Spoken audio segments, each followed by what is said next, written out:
EHI 3 का ये 4 question जो है बहुत इम्पोर्टेंट है। देखिए पहला क्वेश्चन क्या है, 8वीं से 12वीं शताब्दी के में भारत की सामाजिक व्यवस्था की प्रमुख विशेषताओं का विश्लेषण कीजिए। दूसरा क्वेश्चन क्या है, 8वीं से 12वीं शताब्दियों में पश्चिम भारत में वंशीय शक्तियों के निर्माण तथा सुदृढ़ीकरण का आलोचनात्मक परीक्षण कीजिए। और तीसरा क्वेश्चन देखिए, प्रारंभिक मध्यकाल में आंतरिक तथा विदेशी व्यापार का संक्षिप्त वर्णन कीजिए। और लास्ट क्वेश्चन देखिए चौथा, सल्तनत काल में भारत में प्रमुख सूफी सिलसिलों के विकास की रूपरेखा प्रस्तुत कीजिए। सांस्कृतिक संश्लेषण लाने में उसके योगदान का विश्लेषण कीजिए। देखिए ये 4 क्वेश्चन है। इसमें इस वीडियो में हम 2 क्वेश्चन, 1 और 2 क्वेश्चन, ये पहला और दूसरा क्वेश्चन इस वीडियो में देख लेते हैं। बाकी 2 क्वेश्चन आने वाले वीडियो में आपको हम प्रोवाइड कर देंगे। आपको यह वीडियो अच्छी लगती है तो आप मेरे चैनल को सब्सक्राइब जरूर करें ताकि आने वाला वीडियो आप तक जल्दी पहुंच जाए। ठीक है, देखिए पहला क्वेश्चन जो है, पहला क्वेश्चन स्टार्ट करते हैं। आप ध्यान से ईयरफोन लगा लीजिए, ठीक है, ताकि परीक्षा हॉल में एक एक बिंदु को आराम से सुनिए, ठीक है, और ताकि परीक्षा हॉल में आपको एक नोट्स मिल जाए। ठीक है, चलिए स्टार्ट करते हैं। पहला क्वेश्चन, ईयरफोन लगा लिए, ठीक है, आराम से सुनिए। 8वीं सदी ईस्वी के बाद और 13वीं सदी ईस्वी में तुर्की राजा सत्ता के स्थापित होने तक जो सामाजिक संगठन विद्यमान थे उनकी निम्नलिखित विशेषताएं थी। मतलब उससे पहले 8वीं से 13वीं शताब्दी के बीच में जो तुर्की सत्ता स्थापित था उसका सामाजिक संगठन अलग अलग टाइप के थे, उसकी निम्नलिखित विशेषताएं थी। ठीक है, क्या विशेषताएं थी देखिए। वर्ण व्यवस्था में कुछ संशोधन हो जाने से क्षुद्रों को रूपांतरण खेती करने वाली जातियों में हुआ जिससे कि वे वैश्य के समीप आ गए। ठीक है, पहला ये था विशेषता। दूसरा विशेषता देखिए, बंगाल एवं दक्षिण भारत में नई ब्राह्मण व्यवस्था की स्थापना हुई। इन क्षेत्रों में बीच के वर्ण विद्यमान नहीं थे और अंततः उस शिक्षित वर्ग का उदय हुआ जो वर्ण व्यवस्था में उचित स्थान प्राप्त करने के लिए संघर्ष कर रहा था। दूसरा विशेषता ये थी। तीसरा विशेषता देखिए, नई वर्ण संकर जातियों में विलक्षण वृद्धि हुई। चौथा देखिए, आसमान भूमि तथा सैनिक शक्तियों के वितरण के कारण ऐसी सामंती व्यवस्था का उद्भव हुआ जिसने वर्ण व्यवस्था की सभी सीमाओं को लांघ दिया। और ऐसे प्रमाण भी उपलब्ध हैं जिनसे सामाजिक तनावों की वृद्धि का पता चलता है। देखिए क्या क्या विशेषता और किसका किसका उदय हुआ। ठीक है, कृषकों के रूप में शूद्रों का उदय, कृषक के रूप में शूद्र का जो उदय हुआ था वो कृषक के रूप में हुआ था। कैसे हुआ उसके बारे में जानते हैं। ग्रामीण क्षेत्र तथा कृषि गतिविधियों के फैलाव के कारण शूद्रों के विषय में जो अवधारणाएं थी उनमें परिवर्तन हुआ। उत्तर गुप्त काल की विधि पुस्तकों ने निम्नलिखित कृषियों को सभी वर्णों के लिए सामान्य धर्म, सामान्य व्यवसाय के रूप में शामिल कर दिया। पराशर की स्मृति में बल दिया गया, जहां एक और ब्राह्मण के 6 कर्तव्य अध्ययन करना, पढ़ना, यज्ञ करना, दूसरों की सहायता करने के तौर पर यज्ञों की अध्यक्षता करना, तीनों उच्च वर्णों की धनी लोगों के उपहारों को स्वीकार करना और उपहार देना के साथ साथ वे स्वयं को कृषि कार्यों के साथ भी संबंधित कर सकते थे और वे इन कृषि कार्यों को शूद्रों के परिश्रम द्वारा पूरा कर सकते थे। ब्राह्मणों को यह भी अधिकार था कि पापों से स्वयं को बचाने के लिए वे बैलों के साथ सही व्यवहार करें और अनाज एक निश्चित राशि को राजा, देवताओं एवं अपने साथी ब्राह्मणों को दे सकते थे। इस दिशा में किए जाने वाले प्रयास का सबसे बड़ा संकेत यह था कि वैश्य एवं शूद्रों के बीच की दूरी कम हो रही थी, जहां एक और इस रुझान का प्रारंभ ईसा की प्रारंभिक सदियों में हो चुका था और दूसरी ओर उत्तर गुप्त काल की सदियों में यह तथ्य महत्वपूर्ण है कि वैश्य कृषक जाति के रूप में व्यवहारिक तौर पर अपनी पहचान को खो बैठे थे। 7वीं ईस्वी के प्रारंभ में भारत आने वाले प्रसिद्ध चीनी यात्री ह्वेनसांग ने शूद्रों को कृषकों के रूप में उद्धत किया।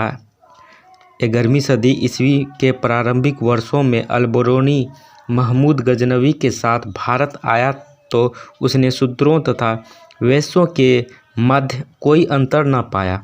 स्कंद पुराण भी वैश्यों की खराब हालत का उल्लेख करता है। 11वीं सदी ईस्वी के आते आते उनके अनुष्ठानिक एवं वैधानिक दोनों तरह से शूद्रों के समक्ष माने जाने लगा। उदाहरण अल-बरूनी का कथन है कि यदि शूद्र एवं वैश्य श्लोकों का उच्चारण करते तो उनकी जीभ काट दी जाती थी। कुछ ऐसे ही शूद्र भी थे जिनको भोज यात्रा कहा जाता था। इन शूद्रों के दौरान भोजन तैयार किया जाता था और इस भोजन का ब्राह्मण लोग भी सेवन करते थे। बहुत से तांत्रिक एवं सिद्धि की शिक्षा देने वाले शूद्र थे और ये मछुआरे, चमड़े का काम करने वालों, धोबी, लोहार आदि के कार्य को करते थे।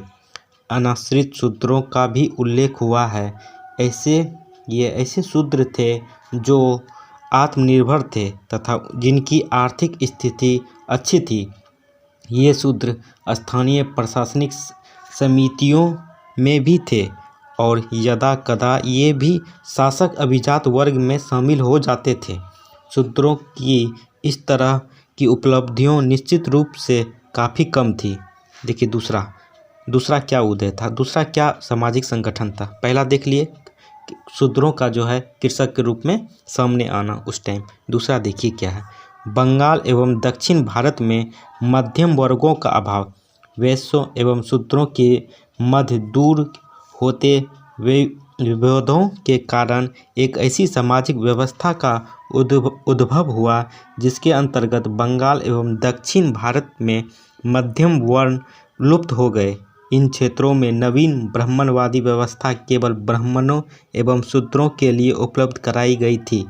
ऐसे केवल इसलिए हुआ क्योंकि इन क्षेत्रों में गैर ब्राह्मणवादी धर्मों का प्रभाव अधिक था। ब्राह्मणवाद की प्रगति की प्रकृति ने इस नए घटनाक्रम में योगदान किया। यह संस्कृत भाषा बोलने वाले आक्रमण लोगों के व्यापक विस्थापन के कारण नहीं हुआ था। इसका मुख्य कारण अंतर मिश्रण के उत्स्मरण था। 9वीं सदी ईस्वी से 13वीं सदी ईस्वी तक सभी राजनीतिक शक्तियों का संघर्ष अमीरों के साथ हुआ।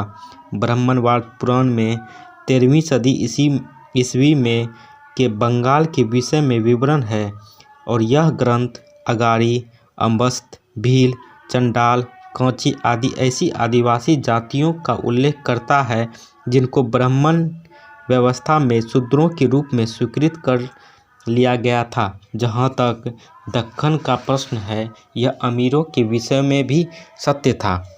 नव शिक्षित वर्ग का उदय, मतलब नया शिक्षित वर्ग का जो उदय हुआ वो कैसे हुआ। देखिए, भूमि अनुदानों की अभूतपूर्व वृद्धि में भूमि के लेन देन, स्वामित्व के प्रमाणों का रखरखाव और भूमि की नाप के आंकड़ों को रखना जैसे कार्य भी निहित थे।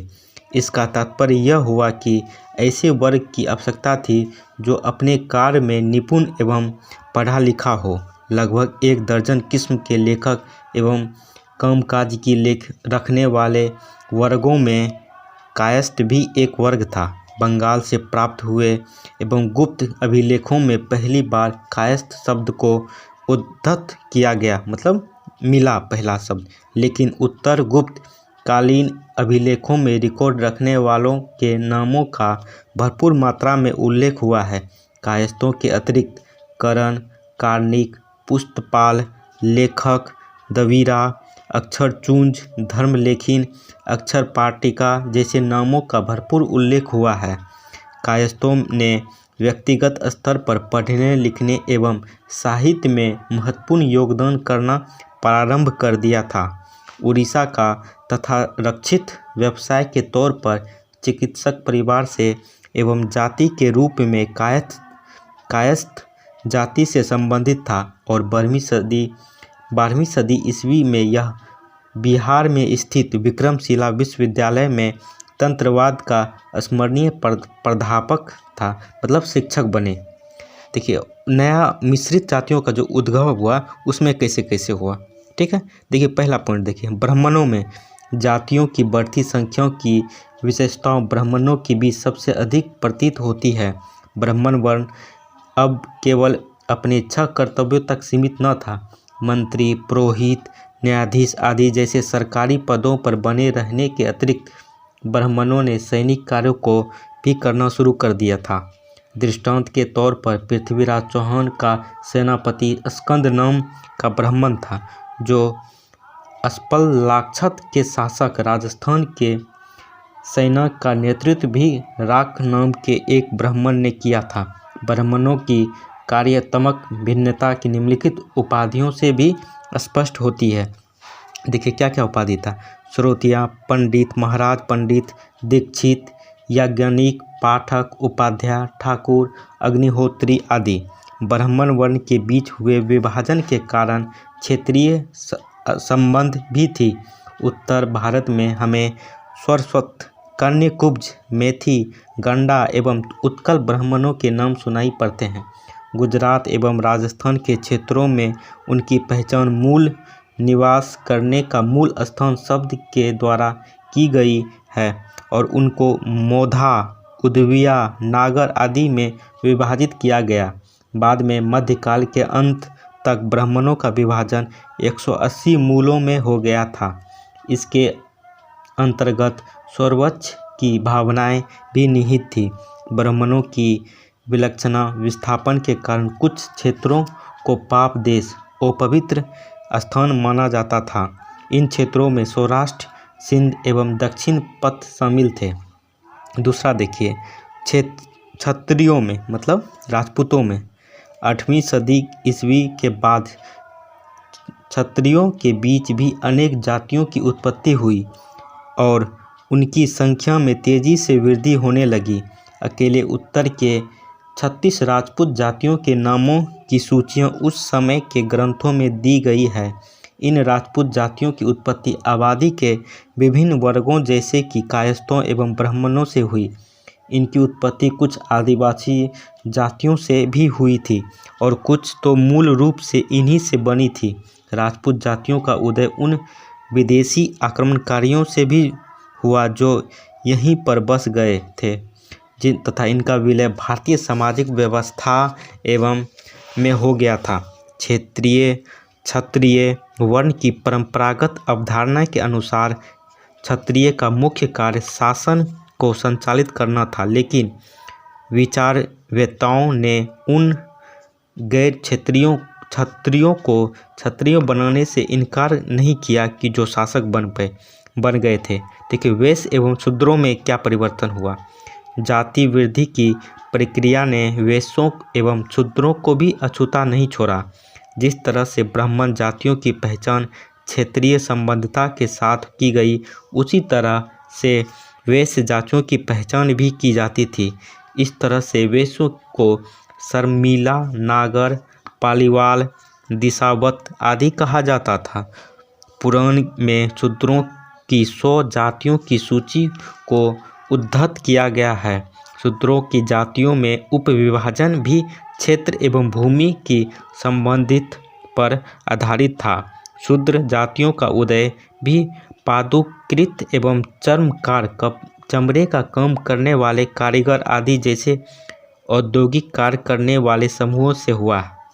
उस समय में शिल्पकारों का जातियों में परिवर्तन हो जाना एक संपूरक प्रक्रिया थी। ऐसी प्रतीत होता था कि नापिता, मोदक, तंबुलिक, स्वर्णकार, सूत्रकार, मालाकार आदि जातियों का उद्भव बहुत से शिल्पों से हुआ था। यादव महासामंत भिल्लमा द्वितीय के 1000 ईस्वी के अभिलेख में दान किए गए ऐसे गांवों का विवरण किया गया है जिनके अंतर्गत 18 व्यापारिक संगठन निहित थे। संयोगवश ये व्यापारिक संगठन भी जातियों के रूप में कार्यरत थे। इसको देखिए, ये पहला क्वेश्चन देख लिए, अच्छे से सुनिए, एकदम ईयरफोन लगा लीजिए। अब नेक्स्ट क्वेश्चन पे आते हैं। देखिए दूसरा क्वेश्चन, 8वीं से 12वीं शताब्दियों में पश्चिम भारत में वंशीय शक्तियों के निर्माण तथा सुदृढ़ीकरण का आलोचनात्मक परीक्षण कीजिए। मतलब 8वीं से 12वीं शताब्दियों में पश्चिम भारत में जो वंशीय शक्तियाँ थी उसके बारे में विश्लेषण करने के लिए बोला जा रहा है। देखिए इस क्वेश्चन में बढ़िया से पहले समझिए, उसके बाद आपको समझ में आएगा कि इसमें पूछा क्या जा रहा है। देखिए पहला ये नोट कीजिए कि 8वीं से 12वीं शताब्दी पश्चिम में जो है राजपूतों का ज़्यादा जो है प्रभुत्व था। उसका कैसे विकास हुआ, कैसे उत्पत्ति हुआ, उन सभी चीज़ों का विश्लेषण हम इस क्वेश्चन में कर सकते हैं। इस क्वेश्चन में ये भी पूछा जा सकता है आपको कि राजपूतों का कैसे वृद्धि हुआ, कैसे वो अपने आप को सुदृढ़ीकरण किए, कैसे उनका विकास हुआ, उनका क्षेत्र कैसे विकास, इन सभी क्वेश्चन का आंसर आपको इस क्वेश्चन में मिल जाएगा। इस क्वेश्चन को आप आराम से सुनिए और चलिए स्टार्ट करते हैं कि इस क्वेश्चन में क्या पूछा जा रहा है। ठीक है, देखिए हम तो पहले ही बता चुके हैं कि पश्चिमी भारत में राजपूतों का ज़्यादा वर्चस्व था। ठीक है, उनका उत्पत्ति कैसे हुआ, राजपूतों की उत्पत्ति कैसे हुई। देखिए राजपूत शब्द संस्कृत के राजपुत्र का विकृत रूप है। राजपूत शब्द का प्रयोग जो पहले राजकुमार के अर्थ में किया जाता था, पूर्व मध्यकाल में सैनिक वर्गों तथा छोटे छोटे जमींदारों के लिए किया जाने लगा।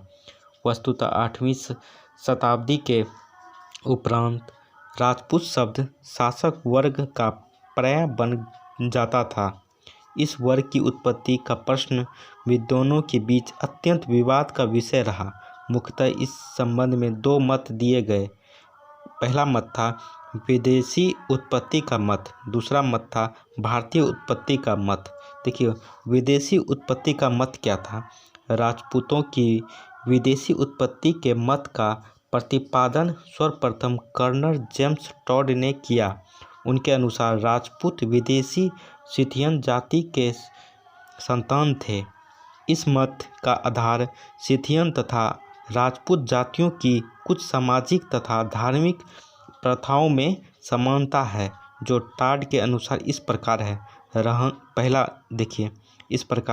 पहला है रहन सहन तथा वेशभूषा में समानता, दूसरा मांसाहार का प्रचलन, तीसरा रथों द्वारा युद्ध करना, चौथा यज्ञों का प्रचलन।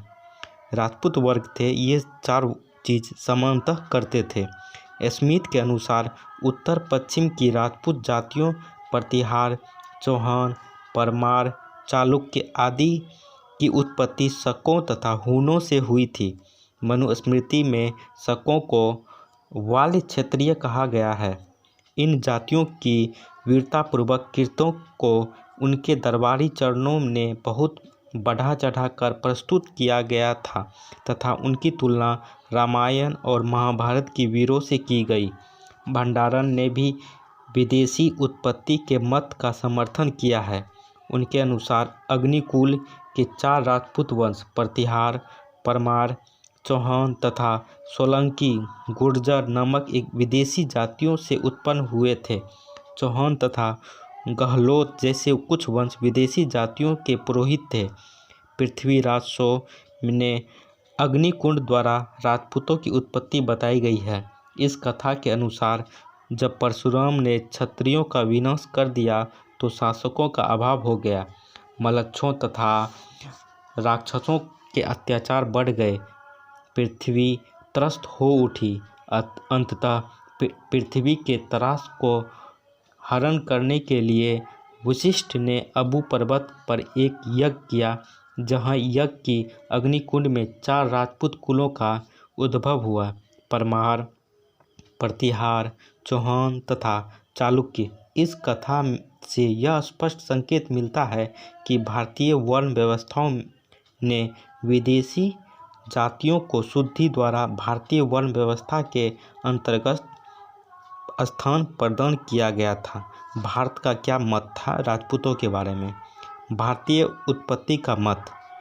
राजपूतों की उत्पत्ति के उपयुक्त विदेशी सिद्धांत का विरोध गौरी शंकर, हीराचंद्र ओझा तथा सी.वी. वेद जैसे कुछ स्थानीय भारतीय विद्वानों ने किया। इनकी स्मृति में राजपूत विशुद्ध भारतीय क्षत्रियों का ही संतान थे, जिनमें विदेशी रक्त का मिश्रण बिल्कुल ही नहीं था। इन विद्वानों के प्रमुख तर्क इस प्रकार है। पहला देखिए, टाड ने राजपूत तथा स्थानीय जातियों में जिन समान प्रथाओं का संकेत किया है वह कल्पना पर आधारित है। ये सभी प्रथाएं भारत की प्राचीन क्षत्रिय जाति में देखी जा सकती है। दूसरा देखिए, क्रूक के निष्कर्ष की पुष्टि किसी भी ऐतिहासिक साक्ष्य से नहीं होती है। यह विचार कोरी कल्पना की उपज है। इस बात का प्राय कोई प्रमाण नहीं है कि खजर नामक किसी जाति ने कभी भी भारत के ऊपर आक्रमण किया। भारतीय अथवा विदेशी किसी भी साक्ष्य में इस जाति का उल्लेख नहीं मिलता है। पृथ्वीराज शो में वर्णित अग्निकुल की कथा ऐतिहासिक नहीं लगती है। इस कथा का उल्लेख रासो की प्राचीन पांडुलिपियों में नहीं मिलता है। पाणिनि की अष्टाध्यायी में राजपूत शब्द का प्रयोग राजन्य अथवा रक्षक के रूप में हुआ।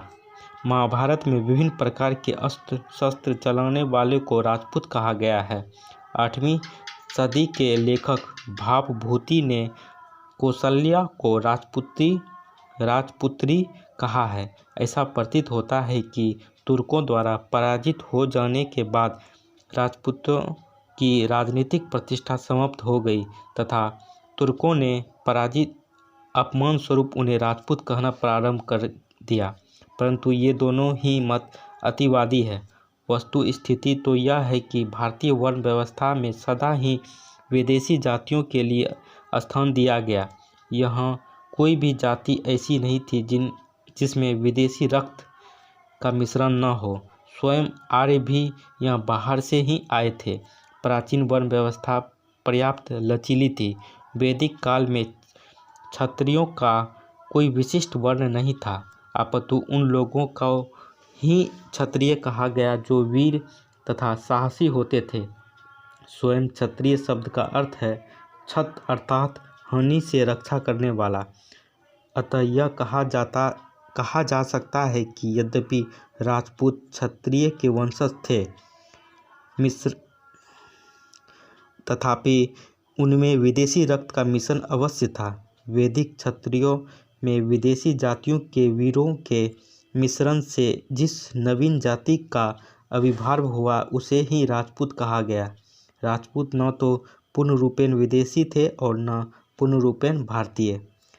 देखिए, भारतीय इतिहास में जो है राजपूतों का इतिहास कैसा रहा उनके बारे में, राजपूतों की राजनीतिक इतिहास कैसा रहा उनके बारे में चर्चा करते हैं। राजनीतिक इतिहास और इनका विकास कैसे हुआ उनके बारे में भी चर्चा करते हैं। देखिए, राजनीतिक इतिहास, नागभट्टम जो थे उनके बारे में सुनिए। गुर्जर प्रतिहार वंश का संस्थापक नागभट्ट प्रथम 730 से 756 ईस्वी के बीच था।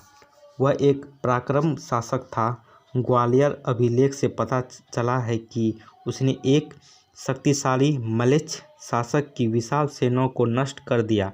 यह मलेच्छ संभवतः सिंध का अरब शासक था।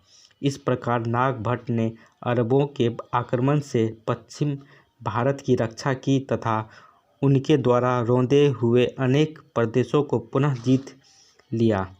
दूसरा देखिए, वत्स राज। नागभट्ट प्रथम के पश्चात उसके दो भतीजे कुकुम तथा देवराज ने शासन किया। वे दोनों निर्बल शासक थे जिनकी किसी भी उपलब्धि के विषय में हमें ज्ञात नहीं है। इस वंश का चौथा शासक वत्स राज 775 से 800 ईस्वी हुआ, जो देवराज का पुत्र था। वह एक शक्तिशाली शासक था जिसे प्रतिहार साम्राज्य का वास्तविक संस्थापक माना जाता है। उसने कन्नौज पर आक्रमण कर वहां के शासक इंद्रयुध को हराया तथा उसने अपने अधीन कर लिया। ग्वालियर अभिलेख से पता चलता है कि उसने प्रसिद्ध भांडीवश को पराजित कर उससे राज्य छीन लिया। वत्सराज की सबसे बड़ी सफलता यह पराजित नरेश पालवंशी शासक धर्मपाल था। इस प्रकार वत्सराज उत्तर भारत के एक विशाल भूभाग का स्वामी बन बैठा, परंतु राष्ट्रकूट नरेश ध्रुव ने उस पर आक्रमण किया तो युद्ध में बुरी तरह परास्त कर दिया। भयभीत होकर वत्सराज राजपूताना के रेगिस्तान की ओर भाग गया। ध्रुव के वापस लौटने के बाद पालन नरेश धर्मपाल ने भी वत्सराज को परास्त किया। उसने कन्नौज से वत्सराज द्वारा मनोनीत शासक इंद्रयुध को हटाकर उसके स्थान पर चक्रयुध को शासक बनाया। तीसरा देखिए, नागभट्ट द्वितीय। वत्सराज के पश्चात उसका पुत्र नागभट्ट द्वितीय 800 ईस्वी से 833 ईस्वी गुर्जर प्रतिहारों का राजा हुआ। वह अपने वंश की खोई हुई प्रतिष्ठा पुनः स्थापित करने में जुटा। ग्वालियर लेख में उनकी उपलब्धियों का वर्णन मिलता है। उसके अनुसार उसने कन्नौज पर आक्रमण कर चक्रयुध को वहां से भगा दिया। कन्नौज को अपनी राजधानी बनाई, परंतु नागभट्ट को भी राष्ट्रकूटों के हाथ से पराजय उठानी पड़ी। राष्ट्रकूट नरेश गोविंद तृतीय ने उसे परास्त कर मालवा को छीन लिया। इस पराजय से नागभट्ट हताश नहीं हुआ तथा उसने उत्तर भारत के अनेक राज्यों की विजय कर इसे क्षतिपूर्ति प्राप्त कर ली। देखिए, रामभद्र चौथा। नागभट्ट द्वितीय के बाद उसका पुत्र रामभद्र गद्दी पर बैठा। वह अत्यंत दुर्बल शासक था जिसने मात्र 3 वर्ष तक राज किया। उसके समय में प्रतिहारों को पालों के हाथों पराजय उठानी पड़ी। पांचवा देखिए, मिहिर भोज प्रथम। रामभद्र का पुत्र और उत्तराधिकारी मिहिर भोज प्रथम 836 से 885 ईस्वी तक इस वंश का सर्वाधिक महत्वपूर्ण शासक हुआ। उसका सर्व प्रमुख लेख ग्वालियर से मिलता है जो प्रायश्चित के रूप में है। उसने कलचुर, चेदी तथा गहलोत वंशों के साथ मैत्री संबंध स्थापित किया। इन वंशों के राजाओं ने उसके अभियानों में सहायता दी, परंतु भोज को अपने समय के 2 प्रबल शक्तियों पालन नरेश देवपाल तथा राष्ट्रकूट नरेश ध्रुव से पराजित होना पड़ा। उसने अपने मित्र गोरख के चेदी तथा गहलोत सरदारों की मदद से देवपाल के निर्बल उत्तराधिकारी नारायण पाल को बुरी तरह परास्त कर उसके साम्राज्य के पश्चिमी भागों को जीत लिया। तत्पश्चात वह राष्ट्रकूटों की ओर मुड़ा। इस समय राष्ट्रकूट नरेश द्वितीय 878 से 914 ईस्वी चालुक्य के साथ युद्ध में फंसा हुआ था। भोज ने उस पर आक्रमण कर नर्मदा नदी के तट पर उसे परास्त किया। इस विजय के फलस्वरूप मालवा पर उसका अधिकार स्थापित हो गया। दक्षिण में उसका साम्राज्य नर्मदा तक फैला था। उसने कन्नौज को इस विशाल साम्राज्य की राजधानी बनाई। लगभग 50 वर्षों तक शासन किया। भोज वैष्णव धर्मानुयायी था। उसने आदि, वराह तथा प्रभास जैसी उपाधियों की धारण की। निश्चित वह गुर्जर प्रतिहारों का सर्वाधिक शक्तिशाली शासक हुआ। भोज के शासन काल का अरब यात्री सुलेमान बड़े उच्च शब्दों में वर्णन करता है। उसने अनुसार इस राजा के पास अपार सैनिक शक्ति एवं संपत्ति थी। वह मुसलमानों को घोर शत्रु मानता था। छठा देखिए, महेंद्रपाल प्रथम। मिहिर भोज प्रथम के बाद उसका पुत्र महेंद्रपाल प्रथम 885 से 910 ईस्वी तक शासक बना। महेंद्रपाल प्रथम के शासक काल से संबंधित घटनाओं की सूचना देने वाले लेख भोज से अधिक है। महेंद्रपाल ने अपनी समकालीन पालक शासक को पराजित कर उत्तरी बंगाल को जीत लिया। कठियावाड़, पूर्वी पंजाब, झांसी तथा अवध से भी उसके लेख मिलते हैं। महेंद्रपाल ने एक अत्यंत विस्तृत साम्राज्य पर शासन किया। उसने जीवन पर्यंत अपने शत्रुओं को दबाकर रखा। महेंद्रपाल ने केवल एक विजेता एवं साम्राज्य निर्माता थे, अपितु कुशल प्रशासक एवं विद्या और साहित्य का महान संरक्षक भी था। उसकी राज्यसभा में प्रसिद्ध विद्वान राजशेखर निवास करते थे, जो उसके राजगुरु थे। राजशेखर ने कर्पूर मंजरी, काव्य मीमांसा, विशाल भज्जिका, बाल रामायण, भुवन कोश, हरविलास जैसे प्रसिद्ध ग्रंथों की रचना की थी।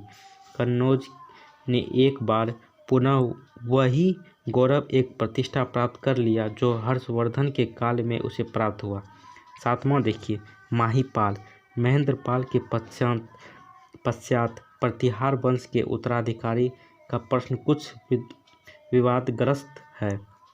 उसकी 2 पत्नियों थी, जिनमें 2 पुत्र भोज द्वितीय तथा महीपाल था। महेंद्रपाल के बाद संभवतः कुछ समय के लिए भोज द्वितीय ने शासन किया, परंतु शीघ्र ही उसका सौतेला भाई महीपाल शासक बना। उसने 912 ईस्वी से 1944 ईस्वी तक शासन किया। उसका शासन काल शांति एवं समृद्धि का काल रहा। राष्ट्रकूट नरेश इंद्र तृतीय ने 914 ईस्वी में उसके राज्य पर आक्रमण किया। महीपाल पराजित हुआ तथा जान बचाकर भागा। राष्ट्रकूटों के पश्चात महीपाल ने पुनः अपनी स्थिति सुदृढ़ करना प्रारंभ किया।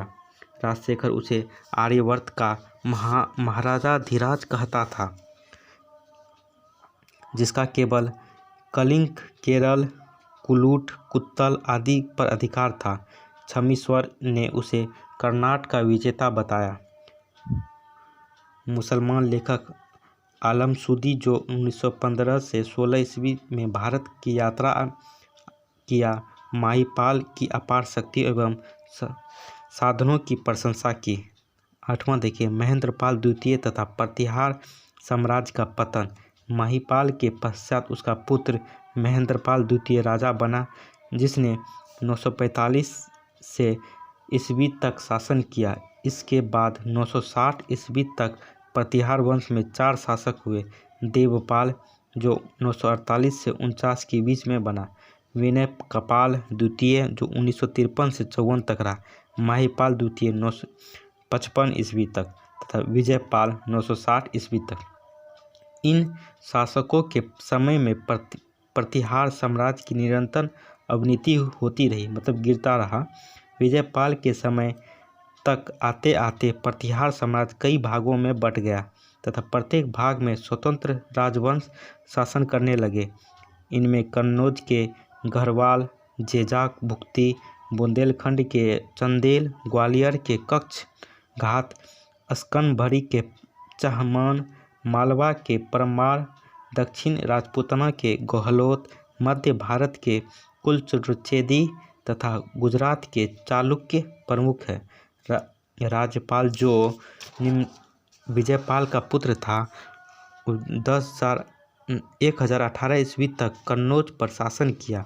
उसने महमूद गजनवी के सम्मुख आत्मसमर्पण कर दिया तथा कन्नौज पर मुसलमानों का अधिकार हो गया। राज्यपाल अपनी शरीर लेकर भाग खड़ा हुआ तथा महमूद ने कन्नौज को खूब लूटा। राज्यपाल के 2 उत्तराधिकारी चित्तौड़पाल तथा यशपाल के नाम से मिलते हैं, जिनके शासन काल के विषय में हमारा ज्ञान अत्यंत है। उत्तर भारत के इतिहास में प्रतिहारों के शासन का अत्यंत महत्वपूर्ण स्थान है।